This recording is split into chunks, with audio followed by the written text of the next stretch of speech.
हाल चाल आप लोगों के। कुंभज क्लासेज के YouTube चैनल पर आप सभी का हार्दिक स्वागत और अभिनंदन है। मैं आपका दोस्त होस्ट मोहित कुंभज आप सभी का फिर से स्वागत करता हूं अपने YouTube चैनल पर। और जो आज का टॉपिक है अपना वो रहने वाला है ऑक्साइड। क्या रहेगा? ऑक्साइड। अब काफी बार पेपर में आपको पूछा जाता है कि कौन सा ऑक्साइड अम्लीय नेचर का है, कौन सा क्षारीय नेचर का है, कौन सा अवैधर्मी नेचर का है और कौन सा ऑक्साइड क्या है, उदासीन है। तो इसको अपन यदि याद कर लें ट्रिक द्वारा तो अपन का किसी भी एग्जाम में यदि पूछे कि नेचर क्या है तो उसे अपन आसानी से सॉल्व कर सकते हैं। सबसे पहले समझना है कि ऑक्साइड होते क्या हैं। तो देखो, ऑक्साइड का मतलब है ऑक्सीजन। ऑक्सीजन में क्या होगा, यदि -2 चार्ज होगा तो उसे बोलते हैं ऑक्साइड। तो देखिएगा, ऑक्सीजन का यदि मैं एटॉमिक नंबर की बात करता हूं, ऑक्सीजन का एटॉमिक नंबर होता है 8। 1s2 2s2 2p4, 4 और 2 6 और 2 8। ये हीलियम का कॉन्फ़िगरेशन है, ये इसके वैलेंस शेल के इलेक्ट्रॉन है 6 इलेक्ट्रॉन। मैंने बताया था ऑक्टेट कंप्लीट करने के लिए कोई भी एलिमेंट यदि इलेक्ट्रॉन को त्यागे या ग्रहण करे वह उसकी क्या होती है, संयोजन क्षमता होती है, कोवैलेंसी बोलते हैं उसको। ठीक है, अब देखो, या ये तो 6 इलेक्ट्रॉन त्याग करके हीलियम का इलेक्ट्रॉनिक कॉन्फ़िगरेशन ले ले, या 2 इलेक्ट्रॉन ग्रहण करके किसका कॉन्फ़िगरेशन ले ले, नियॉन का। तो ये अच्छा 6 इलेक्ट्रॉन को त्यागना अच्छा है या 2 इलेक्ट्रॉन को बाहर से ग्रहण करना अच्छा है? तो आप कहोगे सर 2 इलेक्ट्रॉन लेना आसान है 6 इलेक्ट्रॉन त्यागने के बजाय, क्योंकि 6 इलेक्ट्रॉन त्यागेगा तो हाईली आयोनाइजेशन एनर्जी चाहिएगी इसको, आयरन ऊर्जा। वो इतनी ऊर्जा अपन क्या है दे नहीं सकते। इससे एलिमेंट क्या हो जाएगा, डिसऑर्डर हो जाएगा, अर्थात उसमें डिसएबिलिटी आ जाएगी। अब डिसएबिलिटी को या फिर 2 इलेक्ट्रॉन ये त्याग ग्रहण कर लेगा तो ये, अब देखो 2 इलेक्ट्रॉन यदि ये ग्रहण कर लेगा O-2 में आ जाएगा, तो इसके पास में 1s2 2s2 2p6 ये हीलियम का कॉन्फ़िगरेशन इसका ले लेगा, नियॉन का कॉन्फ़िगरेशन ले लेगा, तो ये स्टेबल हो जाएगा। तो याद रखना है कि अपने को कि जो ऑक्साइड्स होते हैं इसमें ये क्या करता है, 2 इलेक्ट्रॉन ग्रहण कर लेता है जिससे O-2 में चला जाता है, इसे बोलते हैं ऑक्साइड। अब ऑक्साइड का नेचर अलग अलग होता है। ये तो हो गया सामान्य ऑक्साइड। एक होता है, इसमें कितनी ऑक्सीजन अवस्था है इसकी, देखो सामान्य ऑक्साइड की बात करूं मैं, सामान्य ऑक्साइड तो ऑक्सीजन मिलता है O-2 में। किसमें मिलता है? O-2 में। यदि यह परऑक्साइड बनाता है, क्या बनाता है, परऑक्साइड बनाता है, तो ऑक्सीजन की जो ऑक्सीडेशन स्टेट होती है ये -1 होती है। इसके बाद में यदि ये सुपर ऑक्साइड बनाता है, क्या बनाता है, सुपर ऑक्साइड, तो इसकी ऑक्सीडेशन स्टेट होती है -1/2। अब एग्जांपल की बात कर लेता हूं, इसके एग्जांपल की बात करूं जैसे Na2O। अब Na2O बना है तो ऑक्सीजन -2 में है, ये +1 में, +1 2 बार मल्टीप्लाई हो तो +2 हो जाएगा। तो Na2O किसका एग्जांपल हो गया, सामान्य ऑक्साइड का, Li2O। इसके बाद में यदि यह परऑक्साइड बनाता है तो बनाएगा Na2O2। आई बात समझ में? अब देखो ऑक्सीजन क्या है, किसमें है बताओ, एक तो हो गया परऑक्साइड बॉन्ड, ये यहां Na जुड़ गया और यहां Na जुड़ गया, तो ये +1 में है, +1, और ये -1 में है, ये -1 में है, ये +1 में है। इसके बाद में ऑक्सीजन, ये H ये H, ये से बोलते हैं परऑक्साइड बॉन्ड। तो हाइड्रोजन +1 में आ गया, ये -1 में आ गया, ये -1 में, ये +1 में, इसे बोलते हैं हाइड्रोजन परऑक्साइड। क्या बोलते हैं? Hydrogen peroxide. आई बात समझ में? यदि मैं सुपर ऑक्साइड की बात करूं तो सुपर ऑक्साइड जैसे KO2, क्या है, KO2, तो आपको K की ऑक्सीडेशन स्टेट तो पता है +1 है, बोलो अब ऑक्सीजन की निकालनी है, तो +1 + 2 × X बराबर 0, इसको उधर भेज दो, तो +1 बराबर 2x। अब मेरे को x चाहिए तो x इसके नीचे भेजोगे तो x बराबर 1/2, या इसको मैं इधर भेजूंगा तो ये माइनस में आ जाएगा। आई बात समझ में? तो सुपर ऑक्साइड में ऑक्सीजन -1/2 में होता है, पर ऑक्साइड में -1 में होता है, और सामान्य ऑक्साइड में -2 में होता है। लेकिन याद रखना OF2 में ऑक्सीजन +2 में होता है और फ्लोरीन -1 में होता है। ये आपको आना चाहिए। अब मैं बात करता हूं अगली बात नेचर की, कि ऑक्साइड्स का नेचर क्या क्या होता है। तो ऑक्साइड के नेचर को समझने के लिए अपने को याद रखना है कि जो ऑक्साइड्स होते हैं ये 3 तरीके से हो सकते हैं। किस तरीके से? 3 से। तो देखिएगा, पहले की बात करूं मैं, उदासीन ऑक्साइड, उदासीन हो सकते हैं। दूसरी में बात करूंगा अम्लीय हो सकते हैं। तीसरी बात करूंगा क्षारीय हो सकते हैं। और फोर्थ में बात करूंगा अवैधर्मी ऑक्साइड।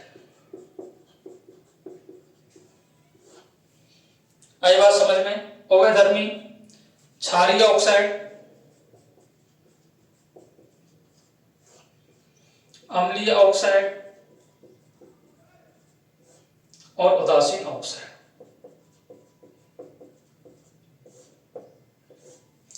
अब देखिएगा, उदासीन का मतलब है जिस पर कोई भी चार्ज नहीं होगा, उन्हें क्या बोलेंगे? उदासीन ऑक्साइड बोलते हैं। तो इसके एग्जाम्पल तो आप सीधे सीधे क्या कर लोगे? याद कर लोगे। 4 एग्जाम्पल हैं, इसके अलावा कोई भी आपको एग्जाम्पल पेपर में नहीं मिलेगा।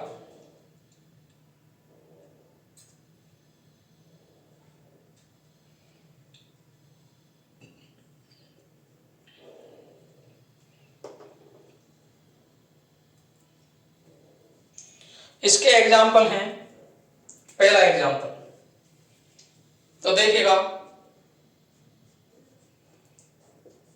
H2O, CO, NO और N2O।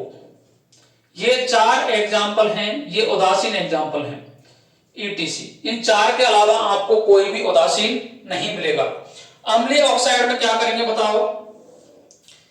यदि केंद्रीय परमाणु, क्या करूं मैं? केंद्रीय परमाणु की ऑक्सीकरण अवस्था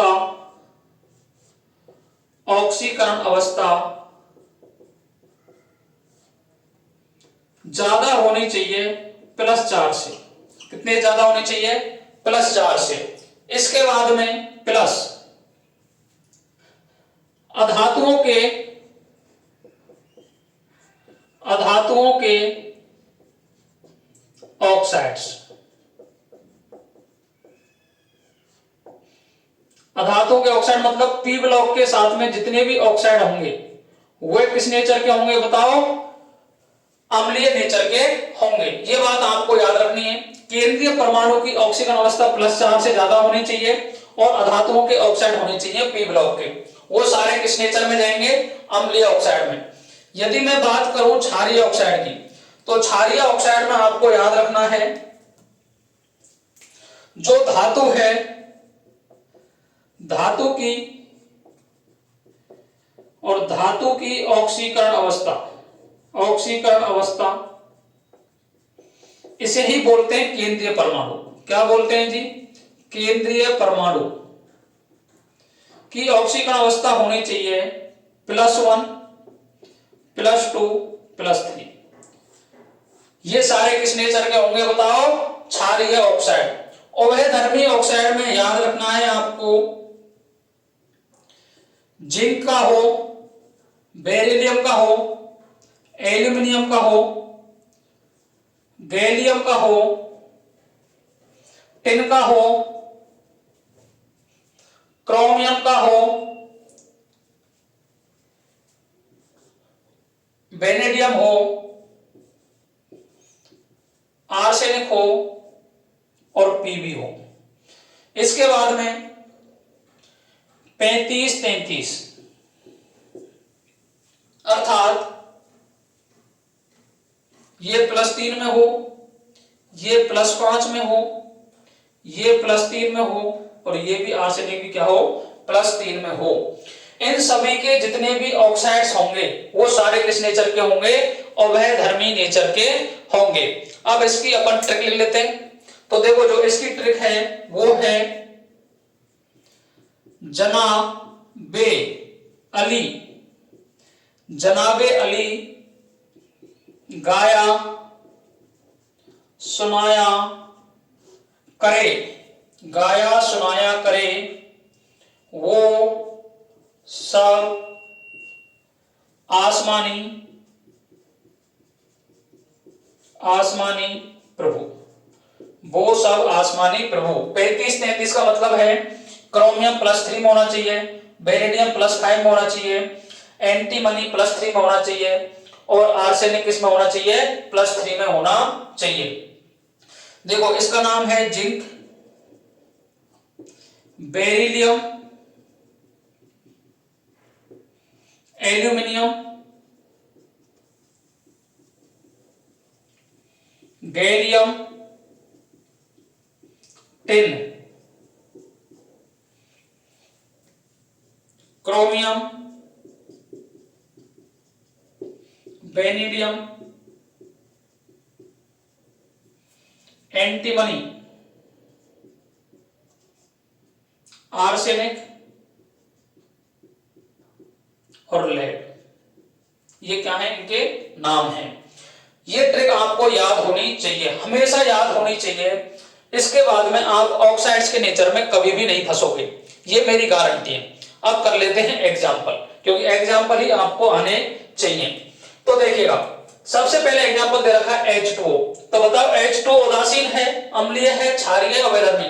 तो मैंने आपको बताया H2O हो, CO हो, NO हो और N2O हो। तो ये सारे किस नेचर के बताओ, ये है जी उदासीन नेचर के। किस नेचर के हैं, उदासीन नेचर के।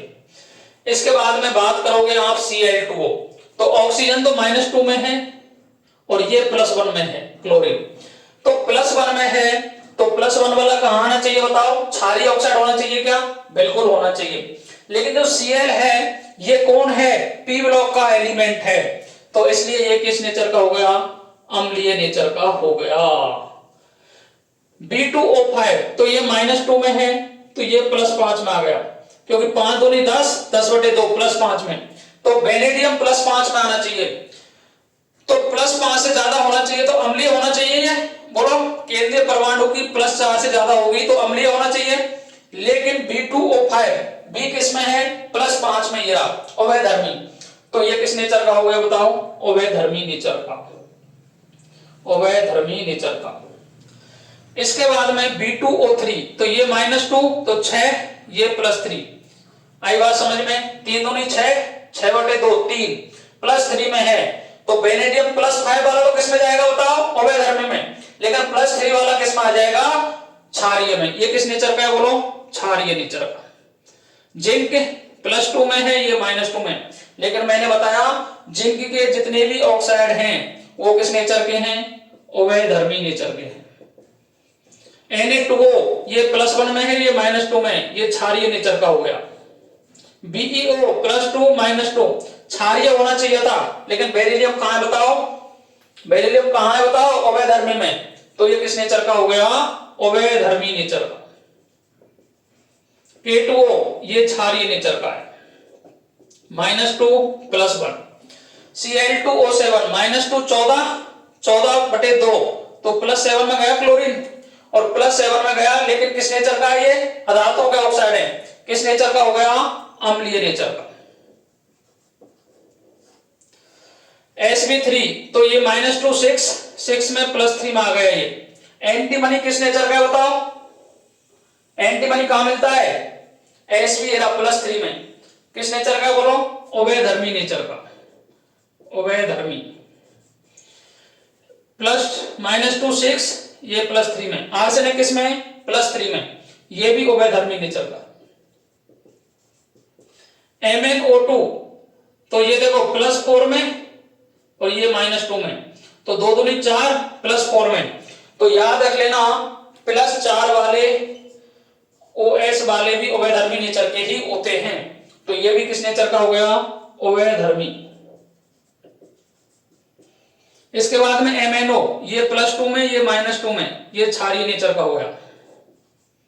बोलो किसी कोई परेशानी? Al2O3, ये -2 6, ये +3 में, ये उभयधर्मी नेचर का है। ये -2 6 +3 गैलियम है। गैलियम किस नेचर, P ब्लॉक का है, तो ये किस नेचर का है बोलो? अम्लीय नेचर का।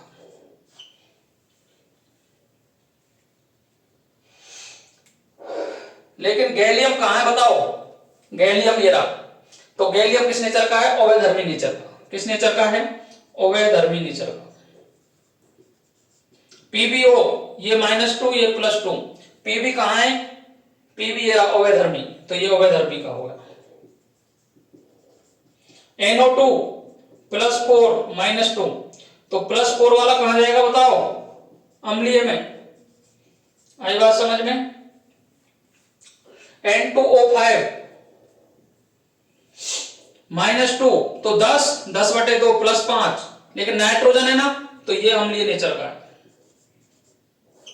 SnO2 +4 में, ये -2 में, टिन कहां है बताओ? टिन ये रहा, तो ये उभयधर्मी नेचर का है।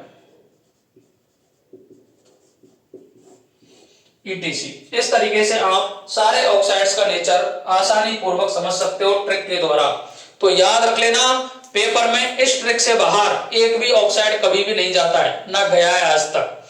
इस तरीके से आप ऑक्साइड्स का नेचर आसानी से पता कर सकते हो। अगर ट्रिक अच्छी लगी हो तो चैनल को लाइक कर दो, सब्सक्राइब कर दो। जितने भी साथी साइंस बैकग्राउंड की तैयारी कर रहे हैं उनके लिए इस वीडियो को भी शेयर कर दो। Thank you very much. Radhe Radhe. जय श्री कृष्णा, जय श्री श्याम।